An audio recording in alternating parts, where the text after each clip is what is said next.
Karamjit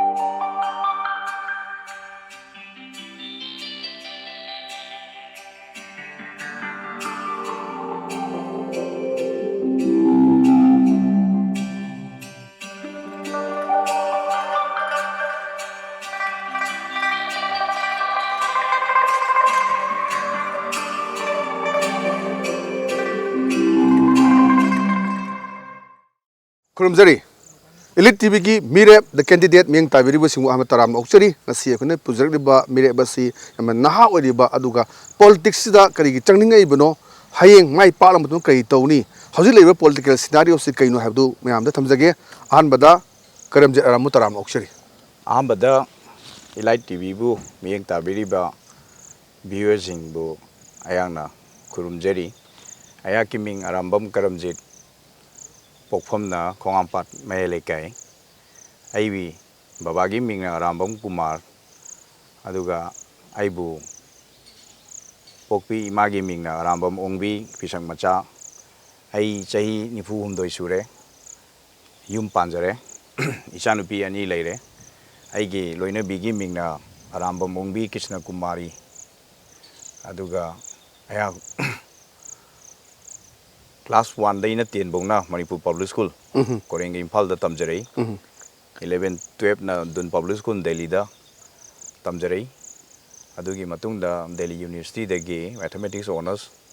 loisingkre. Adugi matung da khoina Delhi da learning da All India gi pekasing mathang tharak pada yaksu CDS ki exam pass tawduna ai interview yaw na wa koraki. Adubo aigi wakanna Pajamia Seba Tujage Kanjabana I interview Chatkide Samashum Tauraga I see Singapore da Amtang Chalaga Singapore da Moigi administration Moigi governance Moigi Langak Sanji Yang ba Pauraki Adunai graduation lawyer Matunda Singapore Chatkena I Kolkata da Singapore visa apply to the Honazagi Adubo Matamdu da Han by Tim the I mai pakide adugi matungda aina Thailand da lam koibo ina chalaga Thailand da ai job apply tawgi Bangkok Palace hariba hotel jida ai tha tarung mu front desk manager waina thabak tawjarami matamdu da SAS leina laichat ama thorak padagi amuk hotel ji hana mi mayam lambadu laktabadagi Handarak Podegi, Hogi Tawak Tomino Mayamsing, Tam Tamasum Tokib degi, I should atopa school number the apply Tauraga, I ta Humonga Suamu, Talenda, Bangkok da school da Tawak Tok Jeremy. Highway school see what the international school gowi, Punjabi Machana Ran Tawani, Indian. Adu Matunda is a Toraga, India Dong Laga, in a MBA, Master of Business Administration Taurage and a Kanbadegi. I say All India gi Management Aptitude Test apply tawra pekha thara matungda khoi gi MU gi MIMS department da amuk MBA se khoi 2004 2006 ki base ni adu loisala matungda aise amuk Singapore da chalage na hambe team da kayo mai pa ki dabdo amuk hanna aise akhoina MBA tawri ngai 4 semester loisala pasida Singapore visa je mangjong na apply tawraga Ada lainaba kai loina maksilaga aiga aigi MBA tawinaba imanaba thawi bandegi yunam sana jauba kawai mari hojik Singapore da dum leiri ibani se Singapore da MBA loiba ga khoi chalaga khoi ada thabak walk in interview atani khoina apply tawris chalaga company sing je wari interview pira tawne khoi aigi live to Singapore da interview chamaga ni gumba khoi pi Adu manung da mai pak pase ani kham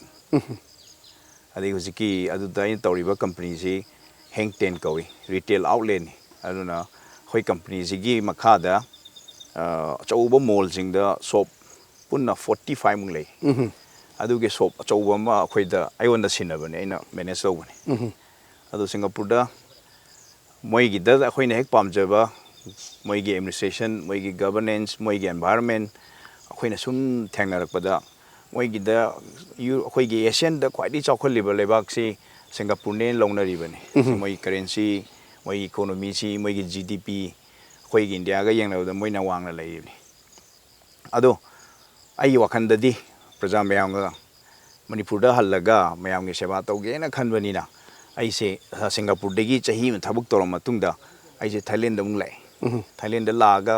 Thai government school da ai se oja waina mu chahi tarung thabuk taw ai hojiki school ji Thai government school ji satra lising manga mung lai moi government school da lai koi siga moi ga khara awo kai wa tawre adu gi aw smai sum tawraga aina 2016 da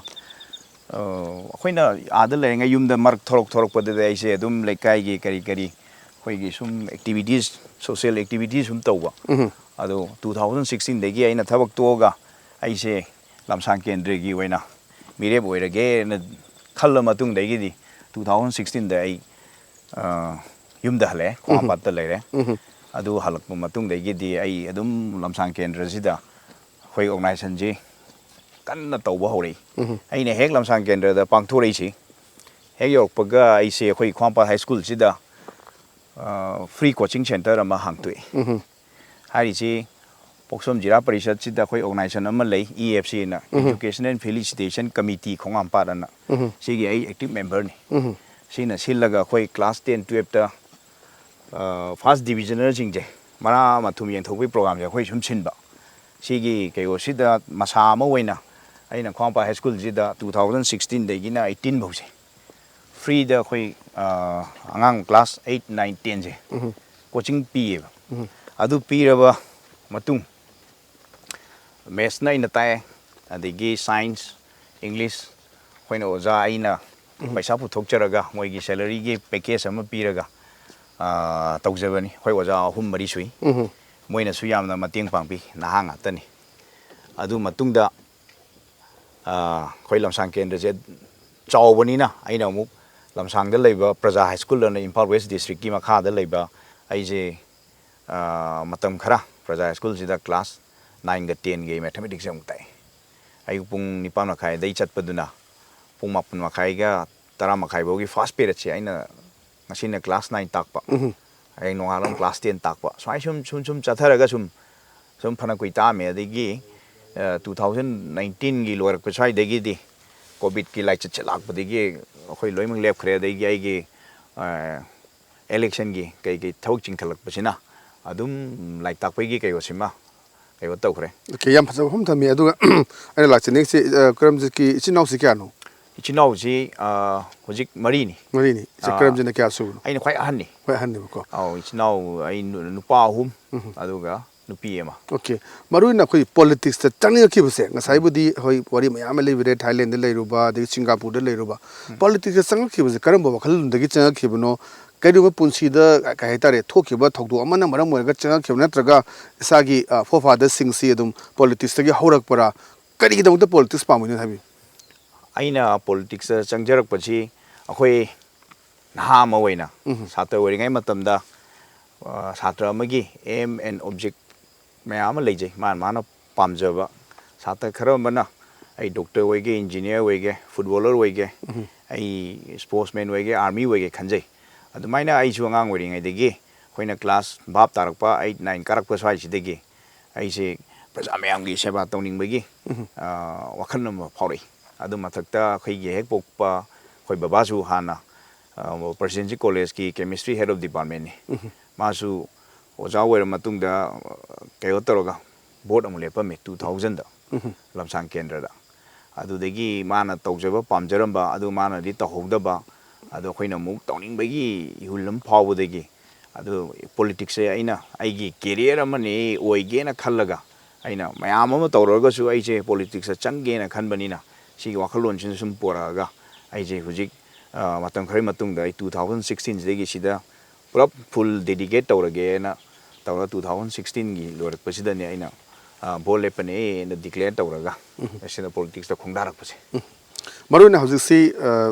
politics si kanba party da changni habigi chapchaba phirep lebra kamain towi matam logidara athu matam da lawtho odra kamain le political party je anam banna di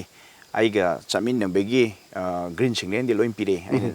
yaunaba khonaba kei kei myam che ko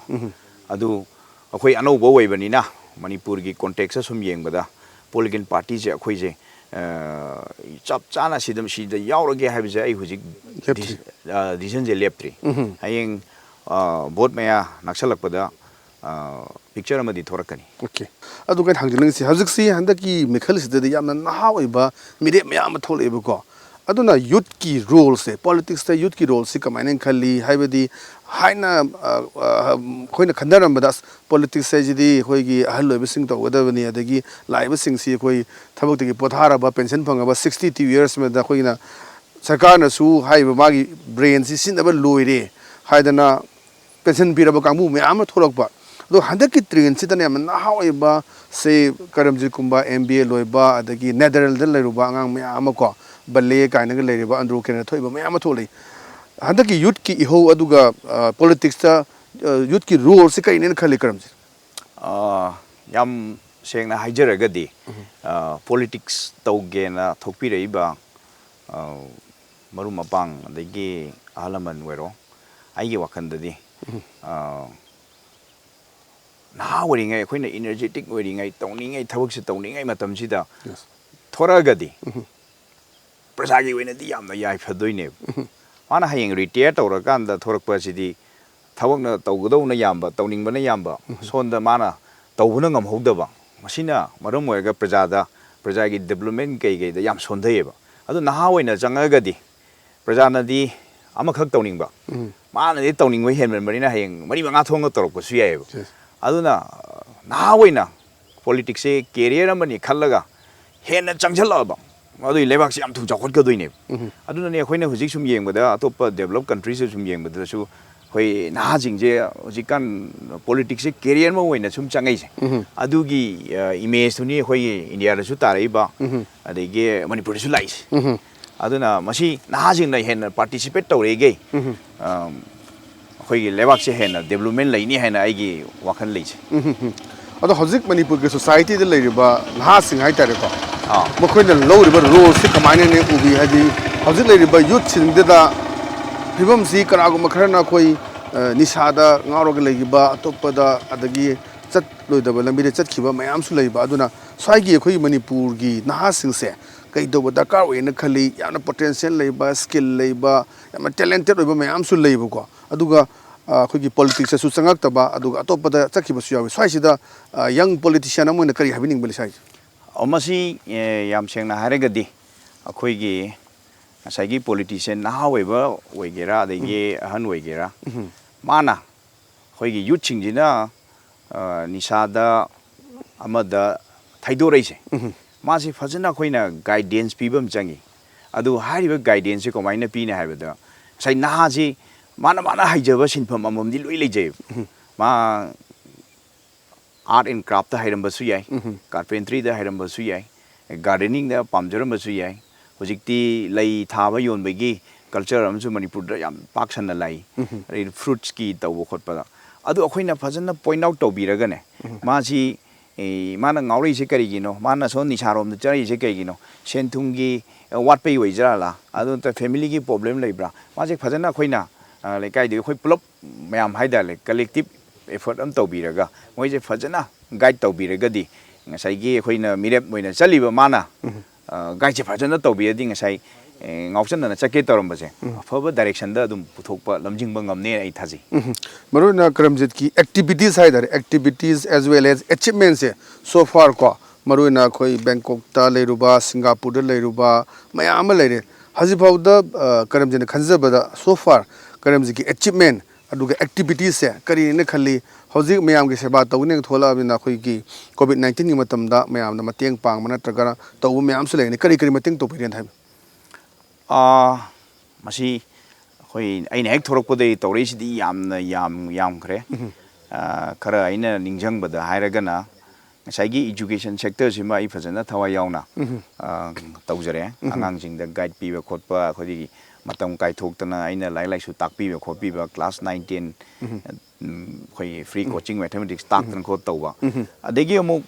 khoi gi lamsang kendra gi praja sidi anambana agriculture da loi base tawe si tawri se si hujik low singu gi matam ni na ꯍꯧꯖꯤꯛ ꯂꯧꯕꯨꯛꯇ ꯂꯣꯏꯅꯃꯛ ꯐꯧ ꯊꯥꯅꯔꯤꯕ ꯁꯤ ꯂꯣꯏꯈ꯭ꯔ ꯃꯇꯨꯡꯗꯗꯤ ꯁꯤ ꯂꯧꯕꯨꯛꯁꯦ ꯂꯣꯏꯅꯃꯛ ꯍꯥꯡꯗꯣꯏꯅꯦꯕ ꯍꯥꯡꯕꯁꯤꯗ ꯑꯩꯅ ꯇꯧꯖꯔꯝꯃꯤꯁꯤꯅ ꯑꯩ ꯍꯦꯛ ꯂꯥꯛꯄꯒ ꯇ꯭ꯔꯦꯛꯇꯔ ꯑꯃ ꯑꯩꯅ ꯂꯩꯔꯦ ꯇ꯭ꯔꯦꯛꯇꯔꯁꯤ ꯂꯩꯔꯒ ꯂꯧꯕꯨꯛꯇ ꯑꯣꯏꯔꯣ ꯍꯤꯡꯒꯣꯟꯗ ꯑꯣꯏꯔꯣ ꯑꯩꯈꯣꯏꯒꯤ ꯍꯤꯡꯒꯣꯟ ꯀꯣꯏꯅꯕꯁꯦ ꯑꯩꯈꯣꯏꯅ ꯌꯥꯝꯅ ꯁꯕꯁꯤꯗꯥꯏꯖ ꯔꯦꯠꯇ ꯇ꯭ꯔꯦꯛꯇꯔꯁꯤꯅ ꯈꯣꯏꯍꯜꯂꯒ ꯃꯉꯣꯟꯗ ꯉꯁꯥꯏꯒꯤ ꯐꯥꯔꯃꯔꯁꯇꯨ ꯃꯥꯅ ꯍꯩꯖꯕ ꯍꯥꯏꯇꯥꯔꯦ ꯃꯥꯅ ꯊꯥꯅꯤꯡꯕ ꯃꯍꯩ ꯃꯔꯣꯡ ꯑꯣꯏꯔꯣ ꯃꯥꯅ ꯇꯧꯅꯤꯡꯕꯁꯦ ꯑꯩꯈꯣꯏꯅ ꯇꯧꯔꯛꯏꯁꯦ ꯑꯩ ꯌꯥꯝ ꯀꯨꯏꯔꯦ ꯇꯧꯖꯔꯛꯏꯁꯦ ꯑꯗꯨ ꯃꯊꯛꯇ ꯂꯝꯁꯥꯡ ꯀꯦꯟꯗ꯭ꯔꯒꯤ ꯃꯐꯝꯁꯦ ꯑꯩꯈꯣꯏꯅ ꯆꯠꯂꯒꯅꯦ ꯑꯩꯅ ꯑꯥꯗ ꯊꯥꯏꯂꯦꯟꯗ ꯑꯣꯖꯥ ꯑꯣꯏꯔꯛꯄꯅꯤꯅ ꯊꯥꯏꯂꯦꯟꯒꯤ ꯏꯀꯣꯅꯣꯃꯤꯁꯨ ꯑꯅꯝꯕꯅ ꯑꯦꯒ꯭ꯔꯤꯀꯜꯆꯔꯒ ꯇꯨꯔꯤꯖꯝꯅꯦꯕ ꯑꯗꯣ ꯃꯣꯏ ꯑꯥꯗ ꯂꯧꯃꯤꯁꯤꯗ ꯅꯨꯡꯉꯥꯏꯅ ꯂꯩꯍꯧꯕ ꯃꯤꯒꯤꯗꯤ ꯂꯧꯃꯤꯅꯤ ꯍꯥꯏꯔꯒ ꯅꯨꯡꯉꯥꯏꯅ ꯂꯣꯏ ꯂꯩꯍꯧꯋꯤ ꯄꯤꯛꯑꯞ ꯇ꯭ꯔꯛ ꯂꯩ ꯃꯉꯣꯟꯗ ꯂꯣꯏꯅꯃꯛ ꯐꯦꯁꯤꯂꯤꯇꯤꯁ ꯂꯩ ꯑꯩꯈꯣꯏꯒꯤꯗ ꯃꯅꯤꯄꯨꯔꯁꯦ ꯊꯣꯔꯛꯑꯒ ꯂꯧꯃꯤꯅꯤ ꯍꯥꯏꯔꯒꯅ ꯐꯤꯕꯝꯁꯦ ꯍꯦꯛꯇ ꯌꯥꯝꯅ ꯍꯦꯛꯇ ꯆꯥꯔꯝꯗꯕ ꯑꯗꯨ ꯀꯔꯤꯒꯤꯅꯣ ꯌꯦꯡꯅꯔꯨꯕ ꯃꯇꯝꯗ ꯑꯩꯈꯣꯏꯒꯤ ꯃꯤꯍꯨꯠꯁꯦ ꯃꯥꯅ ꯒꯥꯏꯗ ꯇꯧꯕꯤꯔꯛꯀꯗꯕꯅꯦꯕ ꯉꯁꯥꯏ ꯂꯧꯃꯤꯅ ꯄꯥꯝꯃꯤꯁꯤ ꯏꯁꯤꯡꯅꯤ ꯆꯍꯤ ꯆꯨꯞꯄ ꯏꯁꯤꯡꯁꯦ ꯐꯪꯍꯜꯂꯒꯗꯤ ꯃꯥꯒꯤ ꯂꯧꯕꯨꯛꯁꯤꯗ ꯆꯍꯤ ꯆꯨꯞꯄ ꯏꯁꯤꯡꯁꯦ ꯐꯪꯍꯜꯂꯒꯗꯤ ꯃꯇꯝꯗꯨꯒꯤ ꯆꯥꯅꯕꯁꯦ ꯃꯍꯩ ꯃꯔꯣꯡꯁꯦ ꯄꯨꯊꯣꯛꯄ ꯌꯥꯔꯝꯃꯦꯕ ꯑꯗꯣ ꯑꯩꯈꯣꯏꯒꯤ ꯂꯝꯁꯥꯡ ꯀꯦꯟꯗ꯭ꯔꯗ ꯃꯐꯝ ꯈꯔ ꯂꯩ ꯂꯝꯕꯥꯟꯒ ꯍꯥꯏꯔꯤꯕ ꯃꯐꯝꯁꯤ ꯑꯩꯈꯣꯏ इसिंग दी फंगदे है इसिंग फंगदे भाई जेरे खसा इरिगेशन सिस्टम लेबदी नते इरिगेशन सिस्टम जे कोई लमसांग केंद्र याम वालम में तउदबु लंबान जिदा लबुक मनाक सिदा तुरेनम चेली तुरेन जे चेन बनी न तुलु न चिंगा माइगी खोइगी कालेन थबी जाम पुथोए था था अदु लंबान हाय मफम जी कालेन थबी पुथोई कमेंग पुथोई अदिगी अमुक कारोंग हाय मफम जिना खोइ वाटरमेलन जाम पुथोई खोइगी लमसांग केंद्र गा थंगनरिबा हाय दारे सांगाई थेनाइ जिना अमुक याम हाव किहोंग से पुथोई अदो हंदक कोविड लाखपसिदा को अखोई फार्मर्स याम वाबसे थेंगनै कोविड छिना को अखोइगी थबी जे हेक्ट पुथोगा को लैबिनबो लैतब हेक्ट बोरा जिदा हालगने बोरा जिदा हालग पुथोगा लैबिनबो लैत थोक मी जे थोक्तरमिना को अदो अदुमबगी समस्या जे फर्स्ट वेव त थेंगनगरे अइना उये मसि अदिगी उंग सेकंड वेव सिदा उंग तौरे फार्मर्स जान पुथोरपस अदो हंदक ती फार्मर्स मैम ने पुथोबो थबी से अइना लोइन लैबने टोन मरी मंगा मुके लेरंगनी लंबानदे लेरे मेलांजिंग तमांगदे लेरे स्वाइ थबी पुथोइ मफम मैम से लमसांग अवांग लेकाइदे लेरे अदुगा अखोइना कंटेनमेंट जोन मफम जिंग जे चलगा थबी जे पैकेट सेमगा येन बने लोइन थबी की यु थारी मैम से जोंग लोइसंग्रेदा मसी लोइसंग्रगा कांदा मु वाटरमेलन थाबगी वाटरमेलन जे वन टाइम पुथोरगा लैबिनबो लैतबो मोमात नसु मोइगी ममनदुगा चानादबो खोतबो कई प्रॉब्लम मैम थोरकपदे फार्मर्स मैमनदी पुथोगा एस्ता संगोइदा एता सुमांगदा एता पैदा थंबजान मसी अइन टोन 10 मु लौइ वाटरमेलन्स अदु अखोइना खोइ लमसांग केंद्र युमदोंग जे चलगा येन बने अदगी अमु सी लोइखरकांदा अमु किहोंग पुथोगा अमु किहोम जे वन टाइम पुथोरे मोइसे सांगाइ थेंगी परेंगसे सिजु अमु पटप खोलपै प्रॉब्लम लाइ फार्मर्स मैम जे रिलेशन सुम लैबनिना मोइ जे मोइना पुलप लैगा किहोम जे जो येन थोपि सिना अमा ओइखरे सिना कयो तौसिना कोविड की फर्स्ट वेव लाखपसिददि आई लमसांग केंद्र की युमदोंग लिसिंग 8 मुक्ति आई इसाना चलगा चानाबसे आइना ngamba mateng se pi ख्वाइदगी यामना चटप गिनीज रेकॉर्ड तक खोइ याव यानी कम्युनिटी हॉल दा थमगा कम्युनिटी कयो दा थमगा मी ला कौथो पीब नतब डोर टू डोर चलगा खोइगी कोविड फर्स्ट वेव सिदा को डोर टू डोर चलगा अखोइना अंगamba mateng तौबसी अखोइ युम 7000 मुक्ति खोइ चले अजे अखोइ गिनीज रेकॉर्ड की मी काउंट तौब मी गे लेरदि को याव अदुम यादव जान यामना खोइ होनगी अदेगी सेकेंड वेव तसु अखोइ अदुम कंटेनमेंट एरिया से चतना अखोइ अंगम मतेंग पांगजै सिमसु ओइरे अदो अखोइगिदि केंद्रसि ngasai aina tawjaningi je china khoina tawgiba jingni ko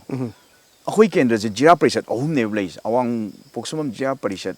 mayalanjing jira parishat awang khunok jira parishat adei lamsang nagar panchayat nanam su leiri panchayat chi ward number 1 din 9 buk lei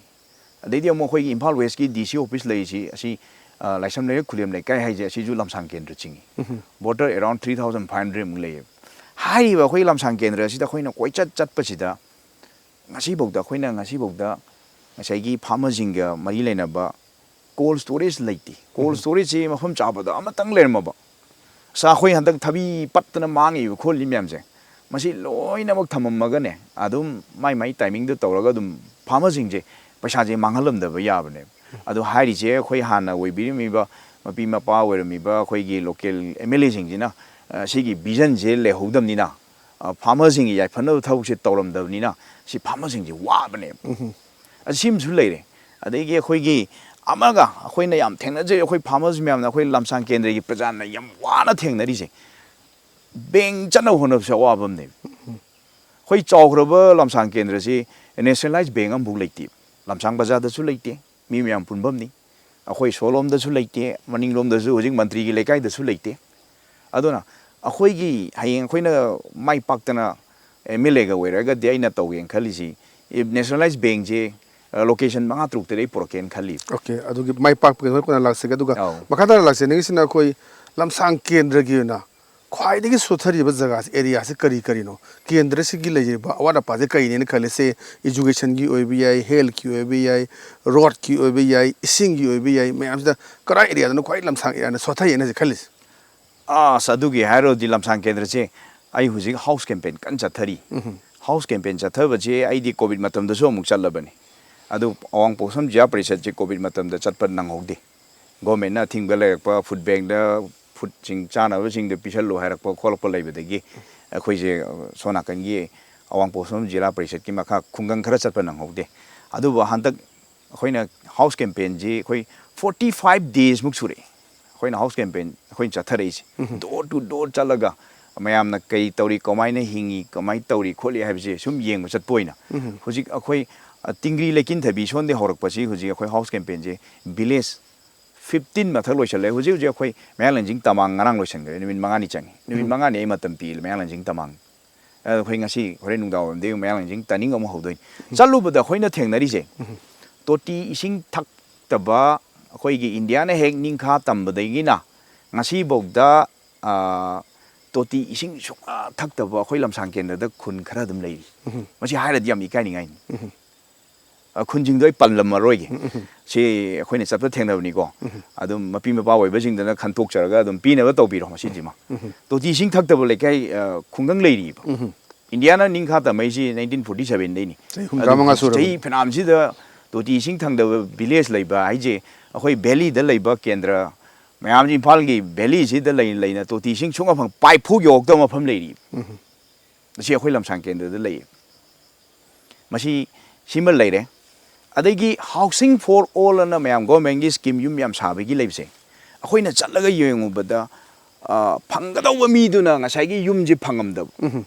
ꯌꯨꯝꯁꯦ ꯈꯣꯂꯥꯅ ꯈꯜꯂꯒ ꯀꯩꯅꯣ ꯇꯧꯔꯒ ꯑꯗꯨꯗ ꯃꯤ 6-7ꯀ ꯂꯩꯕ ꯌꯥꯎꯔꯝꯃꯤ ꯁꯤꯒꯨꯝꯕ ꯑꯗꯩꯗꯤ ꯃꯐꯝ ꯑꯩ ꯆꯞ ꯆꯥꯅ ꯂꯣꯀꯦꯁꯟꯗꯤ ꯍꯥꯏꯖꯔꯔꯣꯏꯒꯦ ꯑꯗꯣ ꯃꯐꯝꯗ ꯆꯠꯂꯨꯕꯗ ꯐꯪꯒꯗꯧꯕ ꯃꯤꯅ ꯍꯥꯎꯁꯤꯡꯒꯤ ꯀꯩꯅꯣꯁꯤ ꯁ꯭ꯀꯤꯝꯁꯤ ꯐꯪꯉꯝꯗꯕ ꯑꯗꯨꯒ ꯉꯁꯥꯏꯒꯤ ꯐꯪꯉꯣꯏꯗꯕ ꯃꯤꯅ ꯐꯪꯕꯒꯨꯝꯕ ꯌꯥꯝꯅ ꯊꯦꯡꯅꯩ ꯃꯁꯤꯒꯨꯝꯕ ꯃꯌꯥꯝꯁꯦ ꯑꯗꯩꯗꯤ ꯍꯦꯜꯒꯤ ꯃꯇꯥꯡꯁꯤꯗꯗꯤ ꯍꯟꯗꯛ ꯑꯩ ꯃꯁꯤ ꯄꯜꯂꯧ ꯀꯥꯎꯊꯣꯛꯎꯔꯦ ꯉꯁꯥꯏ ꯀꯣꯚꯤꯗ ꯃꯅꯨꯡꯗ ꯑꯩꯈꯣꯏ ꯗꯣꯛꯇꯔꯗ ꯆꯠꯂꯒ ꯂꯥꯌꯦꯡꯕꯤꯕ ꯉꯝꯗꯕ ꯀꯩꯅꯣ ꯇꯧꯕ ꯌꯥꯝꯅ ꯋꯥꯕ ꯐꯥꯁ ꯋꯦꯕꯀꯤ ꯃꯇꯝꯗꯁꯨ ꯃꯗꯨꯗ ꯑꯩꯅ ꯑꯩꯈꯣꯏ ꯂꯝꯁꯥꯡ ꯀꯦꯟꯗ꯭ꯔꯒꯤ ꯑꯣꯏꯅ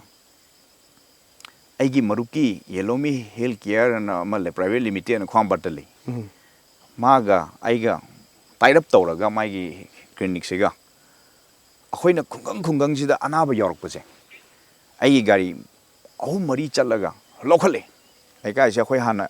ꯃꯥꯏꯛꯇ ꯄꯕ꯭ꯂꯤꯁꯤꯇꯤ ꯆꯠꯂꯦꯗꯅ ꯀꯅꯥꯒꯨꯝꯕꯁꯤꯡꯅ ꯑꯅꯥꯕ ꯌꯦꯛꯄ ꯈꯣꯠꯄ ꯌꯥꯎꯔꯒꯗꯤ ꯑꯩꯈꯣꯏꯅ ꯐ꯭ꯔꯤꯗ ꯄꯤꯛꯑꯞ ꯇꯧꯅꯤ ꯐ꯭ꯔꯤꯗ ꯗ꯭ꯔꯣꯞ ꯇꯧꯅꯤ ꯗꯣꯛꯇꯔꯗ ꯌꯦꯡꯕꯗꯨꯁꯨ ꯐ꯭ꯔꯤ ꯁꯤꯒꯤꯁꯦ ꯑꯩꯈꯣꯏꯅ ꯁꯤꯜꯂꯒ ꯑꯩꯈꯣꯏꯁꯦ ꯅꯍꯥꯟꯃꯨꯛꯀꯤ ꯐꯥꯁ ꯋꯦꯕꯁꯦ ꯑꯩꯈꯣꯏ ꯇꯧꯋꯦꯕ ꯑꯗꯨꯅ ꯍꯦꯛ ꯀꯅꯥꯒꯨꯝꯕ ꯑꯃ ꯅꯥꯔꯦ ꯀꯩꯅꯣꯝ ꯇꯧꯔꯦ ꯈꯣꯠꯂꯦ ꯍꯥꯏꯕꯁꯦ ꯑꯩꯈꯣꯏꯗ ꯐꯣꯟ ꯇꯧꯔꯒ ꯑꯩꯈꯣꯏꯅ ꯆꯠꯂ ꯂꯧꯈꯠꯂꯤꯅꯤ ꯂꯧꯈꯠꯂꯒ ꯍꯧꯖꯤꯛ ꯀ꯭ꯂꯤꯅꯤꯛꯁꯤꯗ ꯄꯨꯔꯦꯗꯅ ꯑꯗꯨ ꯗꯣꯛꯇꯔꯁꯤꯅ ꯌꯦꯡꯍꯜꯂꯒ ꯑꯃꯨꯛ ꯃꯥꯁꯦ ꯂꯣꯏꯔꯦ ꯍꯥꯏ ꯀꯥꯟꯗ ꯑꯩꯈꯣꯏꯅ ꯑꯃꯨꯛ ꯃꯌꯨꯝꯗ ꯑꯃꯨꯛ ꯗ꯭ꯔꯣꯞ ꯇꯧꯕꯤꯅꯦꯕ ꯑꯗꯨꯗ ꯃꯣꯏꯅ ꯆꯪꯖꯈ꯭ꯔꯤꯁꯤ ꯉꯁꯥꯏꯒꯤ ꯑꯩꯈꯣꯏꯅ ꯑꯗꯨꯒꯤ ꯁꯥꯔꯚꯤꯁꯇꯨꯃ ꯐ꯭ꯔꯤꯗ ꯄꯤꯔꯦ ꯉꯁꯥꯏ ꯄꯦꯁꯦꯟꯗꯨꯅ ꯄꯨꯊꯣꯛꯆꯩꯁꯤ ꯃꯥꯅ ꯀꯩꯅꯣꯗꯣ ꯍꯤꯗꯥꯛꯁꯤꯡ ꯃꯦꯗꯤꯁꯤꯟꯗꯣ ꯃꯥꯅ ꯑꯇꯣꯞꯄ ꯀꯩꯅꯣꯗꯒꯤ ꯐꯥꯔꯃꯥꯁꯤꯗꯒꯤ ꯆꯠꯂ ꯂꯩꯖꯕꯗꯣ ꯑꯗꯨ ꯈꯛꯇꯅꯦꯕ ꯑꯗꯩꯗꯤ ꯕ꯭ꯂꯗ ꯇꯦꯁ ꯇꯧꯕꯐꯥꯎꯗ ꯑꯩꯈꯣꯏꯅ ꯀ꯭ꯂꯤꯅꯤꯛꯁꯤꯅ ꯁꯥꯔꯚꯤꯁ ꯇꯧꯔꯤꯁꯦ ꯌꯨꯝꯗ ꯆꯠꯂꯒ ꯃꯥ ꯁꯨꯒꯔ ꯇꯦꯁ ꯇꯧꯒꯦ ꯍꯥꯏꯔꯒꯁꯨ ꯃꯥꯅ ꯀꯩꯅꯣꯗ ꯂꯥꯛꯍꯟꯗꯕꯤꯗ ꯑꯩꯈꯣꯏꯅ ꯊꯥꯔꯒ ꯅꯔꯁꯁꯦ ꯊꯥꯔꯒ ꯑꯗꯒꯤ ꯂꯣꯏꯅꯃꯛ ꯁꯦꯝꯄꯜꯁꯦ ꯂꯧꯍꯟꯕꯅꯦꯕ ꯁꯤꯒꯤ ꯁꯥꯔꯚꯤꯁꯁꯤꯃ ꯐꯅ ꯁꯥꯡ ꯇꯧꯈ꯭ꯔꯦ ꯑꯩꯈꯣꯏ ꯅꯍꯥꯟꯃꯨꯛꯀꯤꯗ ꯈꯕꯔꯗ ꯀꯩꯗꯁꯨ ꯑꯩꯈꯣꯏ ꯑꯗꯨꯝ ꯍꯥꯞꯆꯈꯤ ꯁꯤꯅ ꯑꯩꯈꯣꯏꯅ ꯀꯣꯚꯤꯗ ꯃꯅꯨꯡꯗ ꯇꯧꯈꯤꯕ ꯑꯉꯝꯕ ꯃꯇꯦꯡ ꯑꯗꯨꯅꯤ ꯑꯗꯣ ꯑꯩꯈꯣꯏꯁꯦ ꯀꯤꯅ ꯆꯠꯂꯤꯕꯅꯤꯀꯣ ꯀꯤꯅ ꯑꯩꯈꯣꯏꯁꯦ ꯍꯦꯛꯇ ꯃꯃꯥꯡ ꯊꯪꯉꯒ ꯑꯩ ꯏꯁꯥꯅ ꯌꯥꯎꯅ ꯆꯠꯂꯤꯕꯅꯤ ꯁꯤ ꯆꯠꯂꯦ ꯑꯗꯒꯤ ꯑꯆꯧꯕ ꯀꯦꯝꯄꯦꯟ ꯑꯃꯅ ꯑꯩꯈꯣꯏꯒꯤ ꯂꯧꯃꯤ ꯁꯤꯟꯃꯤꯁꯤꯡꯁꯦ ꯑꯩꯈꯣꯏ ꯂꯝꯁꯥꯡ ꯀꯦꯟꯗ꯭ꯔꯁꯤ ꯂꯧꯃꯤꯁꯤꯅ ꯑꯅꯝꯕ ꯃꯥꯒꯤ ꯏꯀꯣꯅꯣꯃꯤꯁꯦ ꯑꯅꯝꯕꯅ ꯑꯦꯒ꯭ꯔꯤꯀꯜꯆꯔꯗ ꯂꯣꯏ ꯕꯦꯁ ꯇꯧꯕꯅꯤꯅ ꯏꯃꯥ ꯏꯕꯦꯟꯁꯤꯡꯅ ꯀꯌꯥꯝ ꯌꯥꯝꯅ ꯋꯥꯅ ꯂꯩꯖꯒꯦꯁꯤ ꯂꯧꯕꯨꯛꯁꯤꯗ ꯃꯁꯤ ꯈꯪꯅꯕꯒꯤꯗꯃꯛ ꯑꯩꯈꯣꯏꯁꯦ ꯂꯝꯁꯥꯡ ꯀꯦꯟꯗ꯭ꯔꯒꯤ ꯂꯧꯕꯨꯛ ꯆꯥꯎꯈ꯭ꯔꯖꯥꯠꯅꯤ ꯂꯝꯁꯥꯡ ꯀꯦꯟꯗ꯭ꯔꯒꯤ ꯂꯧꯕꯨꯛ ꯑꯩ ꯊꯥ ꯑꯃꯈꯥꯏ ꯂꯧꯕꯨꯛꯇ ꯀꯦꯝꯄꯦꯟ ꯇꯧꯏ ꯑꯩ ꯃꯔꯛꯁꯤꯗ ꯑꯇꯦꯟꯕ ꯕ꯭ꯔꯦꯛ ꯑꯃꯇ ꯂꯧꯖꯒꯦ ꯕ꯭ꯔꯦꯛꯀꯤ ꯃꯇꯨꯡꯗ ꯀꯔꯝꯖꯤꯠꯅ ꯑꯩꯈꯣꯏ ꯕꯥꯏ ꯆꯥꯟꯁ ꯃꯤꯈꯜꯁꯦ ꯃꯥꯏ ꯄꯥꯛꯑꯦꯅ ꯈꯜꯂꯒꯗꯤ ꯀꯔꯤ ꯇꯧꯒꯅꯤ ꯑꯗꯨ ꯀꯔꯤ ꯇꯧꯕ ꯄꯥꯝꯃꯤ ꯑꯗꯨꯒ ꯁ꯭ꯇꯦꯠꯀꯤ ꯑꯣꯏꯕ ꯏꯁꯨ ꯀꯔꯤ ꯂꯩꯔꯤ ꯁꯤꯗꯩꯗ ꯑꯦꯖ ꯑꯦ ꯌꯨꯠ ꯄꯣꯂꯤꯇꯤꯁꯤꯌꯥꯟ ꯑꯃ ꯑꯣꯏꯅ ꯃꯥꯒꯤ ꯀꯔꯤ ꯃꯣꯠ ꯂꯩꯕ ꯊꯝꯖꯒꯦ ꯁꯣ ꯚꯤꯌꯋꯔꯁ ꯑꯇꯦꯟꯕ ꯕ꯭ꯔꯦꯛ ꯑꯃꯇ ꯂꯧꯖꯒꯦ ꯕ꯭ꯔꯦꯛꯀꯤ ꯃꯇꯨꯡꯗ ꯌꯥꯝ ꯊꯨꯅ ꯑꯃ ꯍꯟꯖꯔꯛꯀꯦ ꯑꯩꯈꯣꯏ ꯚꯦꯛꯁꯤꯟ ꯀꯥꯞꯂꯦꯁꯦ ꯑꯩꯈꯣꯏ ꯚꯦꯛꯁꯤꯟ ꯀꯥꯞꯂꯦꯁꯦ ꯍꯥꯟꯅꯒꯤ ꯄꯨꯟꯁꯤ ꯆꯥꯎꯈꯠ ꯈꯣꯡꯊꯥꯡ ꯍꯟꯖꯤꯜꯂꯁꯤ ꯖꯥꯇꯤ ꯕꯤꯖꯥꯇꯤ ꯈꯥꯏꯗꯅ ꯀꯣꯔꯣꯅꯥ ꯂꯥꯟꯆꯠ ꯊꯦꯡꯅꯔꯁꯤ ꯑꯩꯈꯣꯏ ꯚꯦꯛꯁꯤꯟ ꯀꯥꯞꯂꯦꯁꯤ ꯀꯣꯔꯣꯅꯥꯗꯒꯤ ꯉꯝꯂꯁꯤ ꯄꯨꯟꯁꯤ ꯆꯥꯎꯈꯠ ꯃꯥꯏꯀꯩꯗ ꯍꯟꯅ ꯄꯥꯡꯂꯁꯤ ꯄꯨꯟꯁꯤ ꯆꯥꯎꯈꯠ ꯃꯥꯏꯀꯩꯗ ꯍꯟꯅ ꯄꯥꯡꯂꯁꯤ ꯑꯁꯦꯡꯕꯅꯦ ꯑꯩꯈꯣꯏ ꯄꯨꯟꯅ ꯚꯦꯛꯁꯤꯟ ꯀꯥꯞꯊꯣꯛꯇꯨꯅ ꯀꯣꯔꯣꯅꯥꯗꯒꯤ ꯉꯥꯛꯊꯣꯛꯇꯨꯅ ꯍꯥꯟꯅꯒꯤ ꯄꯨꯟꯁꯤꯕꯨ ꯍꯟꯖꯟꯅꯕ ꯍꯣꯠꯅꯕꯗ ꯑꯗꯣꯝꯁꯨ ꯁꯔꯨꯛ ꯌꯥꯕꯤꯌꯨ